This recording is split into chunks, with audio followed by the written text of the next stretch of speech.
Hello dear viewers. Welcome to Midnight Dark Stories. The night is deep. The stars are hidden. The stars are hidden. And it's the perfect time for us to gather here and dive into the mysterious and thrilling world of tales. Prepare to be spellbound as we uncover the secrets that lie in the darkness. Let's begin this enchanting journey together. The rhythmic tapping of the keyboard was all that could be heard within Michael O'Connor's study. He had spent the last month suffering from the worst case of writer's block and had finally decided on a story idea.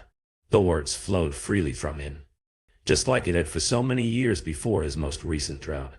He was afraid to stop, knowing at any moment the torrent of ideas could cease.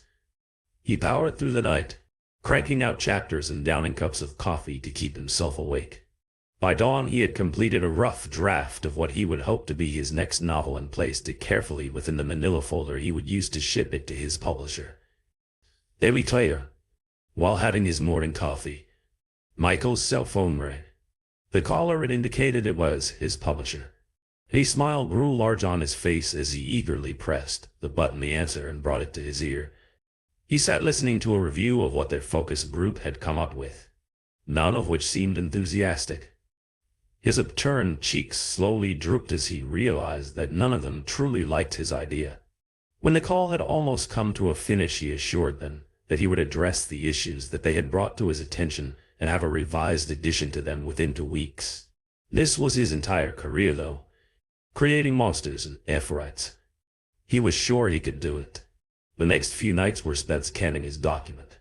The focus group did not like the intimidating dog-like creature who chased its victims through the woods. They said it seemed too much like a werewolf story, and they had simply not seen any success with those lately.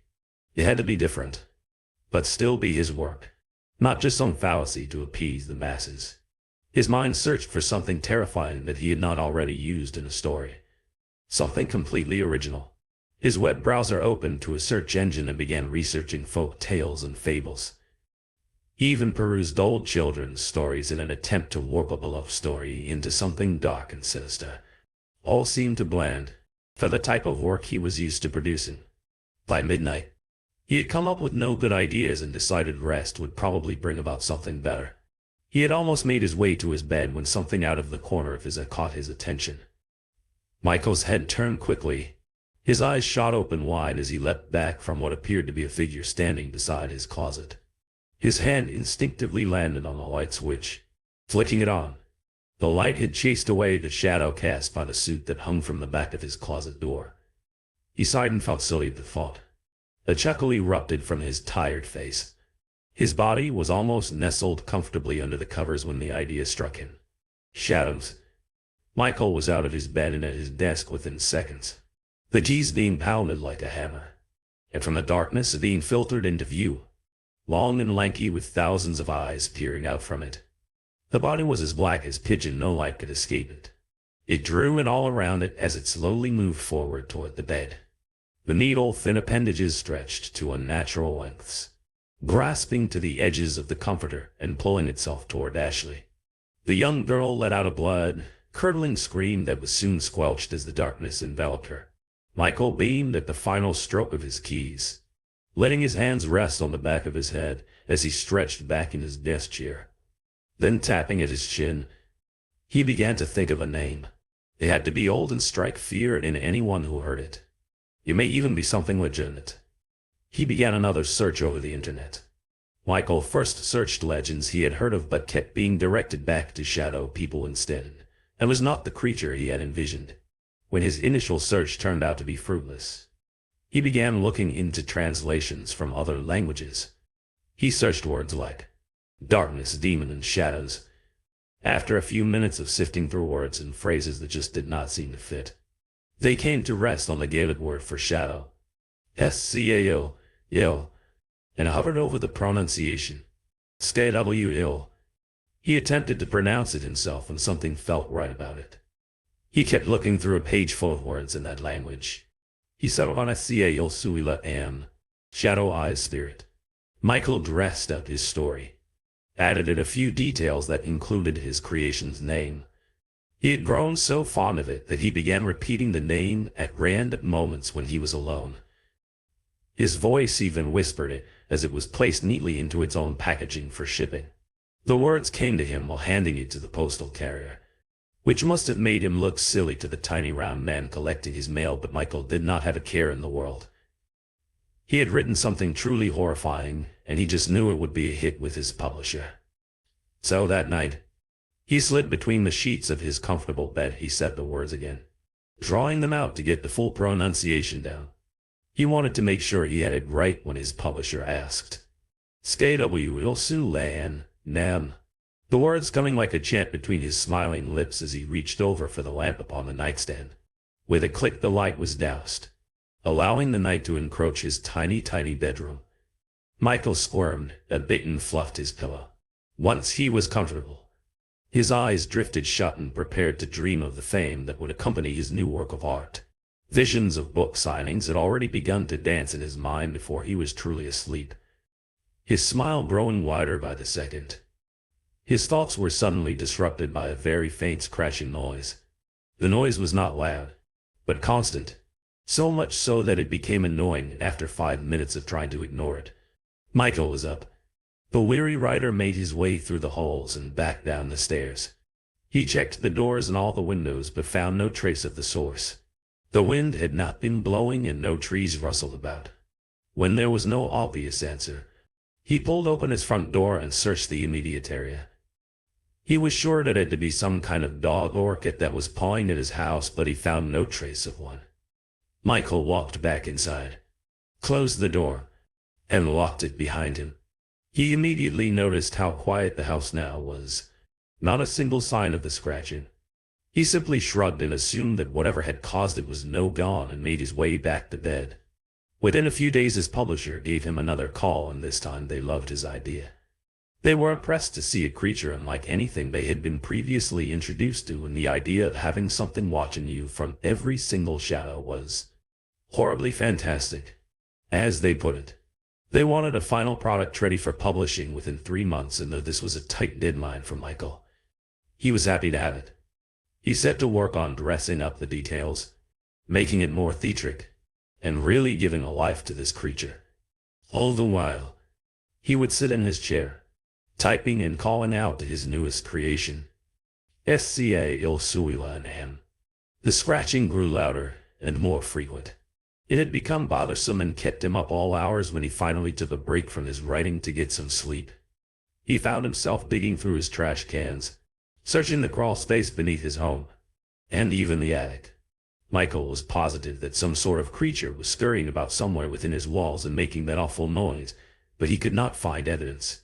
When he had exhausted every idea of where to search, he scribbled a note on a small piece of paper to remind him to call an exterminator the following morning. He covered his head with his pillow and fought for sleep the rest of that night. The following day the sound seemed to have stopped, much like it did most days. Michael struggled to down his cup of coffee, in hopes it would perk him up. He sat at his desk, preparing to continue his book, when the doorbell rang. He grumbled at the thought of being interrupted, but he had forgotten his early morning call to the exterminator. When the door opened, a man carrying a pesticide dispenser stood in awe of Michael's cartoon-laden pajamas. The writer simply waved the man inside, told him what he had been experiencing, and closed the door behind what he hoped would be the answer to his prayers. He took back to his desk while the exterminator went to work, searching for the source of the sound.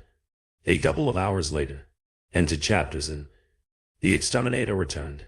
He let Michael know that though he saw no actual vermin, there were traces of their drawings. The man had placed traps and poisons in the necessary places and promised that the problem should be solved within a few days. Michael gladly paid the man his fee and returned to his desk. The thought of getting a good night of rest rejuvenated him, and he was sure he would be able to get much more done today.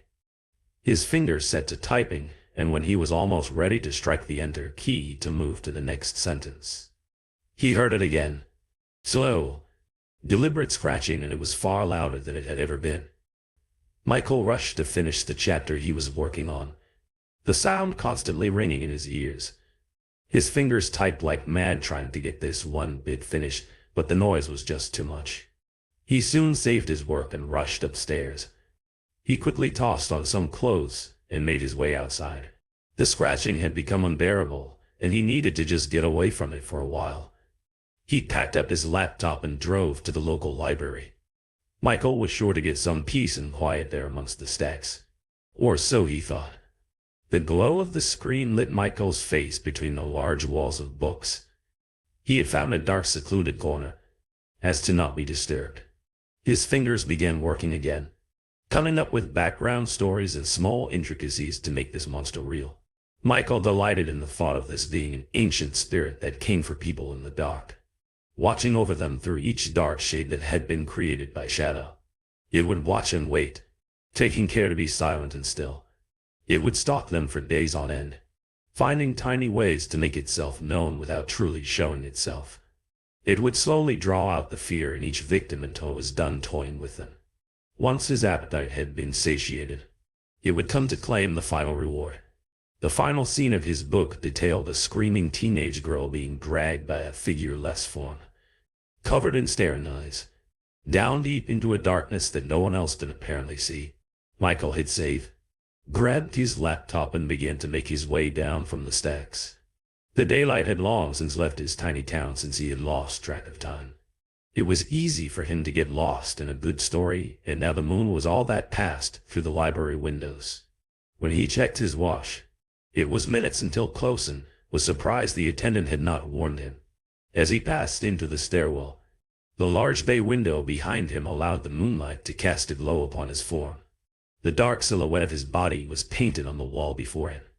He stopped and stared for a moment, waving his hands around and laughing at the thought of shadows truly being evil. For a moment, he was a silly kid playing shadow puppet with his own image. He laughed at himself until the sound of the scratching began. His smile faded quickly as he searched the dim staircase. There was no one else below, and he was on the top floor. The scratching grew louder as he stared at the darkness in front of him. What should have been his shadow seemed to move ever so slightly.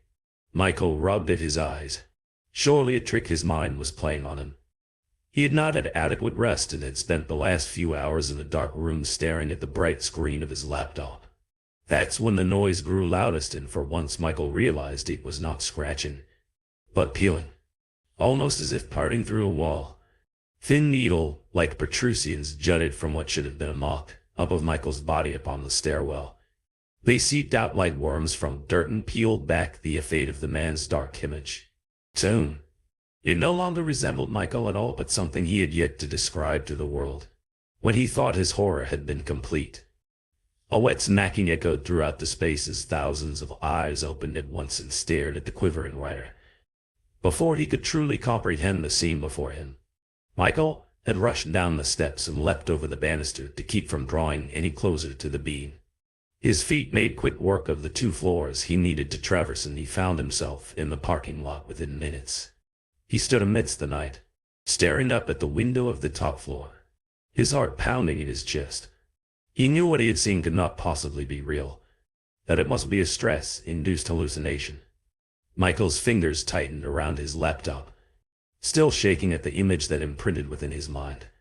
The drive home was haunted by that vision, and so was the rest of the night. It took hours for Michael to get to sleep, but even his dreams were filled with nightmares of a creature that did not even exist until he began writing about it. He tossed within his sheets all night, and the following day he felt no more rested than the days prior, even without the scratching. His day went with little other changes, and by lunch, he was sure the whole event must have been his overworked imagination. He had resigned himself to getting back to his book, and maybe even using some of his own nightmares as inspiration to spice up certain portions of the following pages.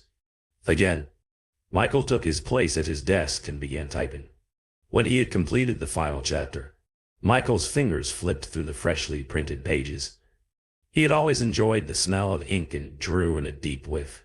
He could only hope that his final product would be as well received as his rough draft as the pages were slid into another manila folder and addressed to his publisher. He placed it neatly in the tray, where he would retrieve it for mailing the following day, and made his way upstairs. Again, he snuggled up under his sheet and fluffed his pillow before allowing his head to rest upon it. Michael lay there, the lamp still on, thinking about how silly he had been the previous day. He he said with a laugh in his voice, before turning out the lamp at his side. Michael was almost asleep when the sound came again and his eyes quickly shot open. The street lamp outside cast an eerie shadow of the tree limbs that hung just outside the window. They seemed to lurch from the ceiling down toward him from the stark white drywall. The wind shifted the branches and they appeared to draw closer, the sound growing louder every moment. The thin strands of dark then distorted and stretched, coming closer and closer to the end of the bed. Michael sat up, his body quaking at the sight of the figure across the room that had melded with the shadow of the tree. It stood like a statue of nothingness, with only the steady pealing noise to show it was most definitely alive. "What do you want?" Michael screamed out into the night, unable to understand what was truly happening to him. Suddenly the eyes were upon him again, the figure drawing closer. Every single pupil shifted side to side as if it was watching everything at once. 6 lashes could be heard from the nothingness as they moved, and Michael sat frozen in his own fear. The thing crept closer, the tendrils of shadow worming their way up the bed and across Michael's comforter. The strings of darkness wriggled around him for a moment, and Michael could feel a chill seep from the thing into his bed and through his body. There was death within that absence of light, and Michael could feel it coming for him. Finish the book. A marriage of hundreds of voices, both male and female, erupted from nowhere, and yet Michael knew it was from his creation. The idea that this thing had been pushing him to finish his novel was insanity. It had been prodding him from his very first draft to make it alive, to make it real, and it would not leave Michael alone until he had. All of this came as an idea, a quick thought that just appeared within Michael's mind, but he knew the origin. Michael was staring at it, now knew what it meant to exist, and he would settle for nothing less. Michael slowly nodded and agreed within the darkness of his room to finish the story. If only he could be spared. The entity agreed, the eyes closing and the darkness slinking back to wherever it came to leave only the shadow of the tree behind. Michael did not rest from that night until the publisher had approved the book and the first copy came first-class mail. He placed it within the shadow of the tree, pages open as a sort of offering to the creature that had spared his life. Darkness of that nature never visited Michael O'Connor again, but it no longer needed to. It was now alive, and it was hard to escape the night. Thank you so much for joining me in the world of midnight dark stories. I hope these tales have sent shivers down your spine and sparked your imagination. Remember to subscribe, like, and share your scariest thoughts in the comments. Until the next time we meet in the darkness, keep the thrill alive.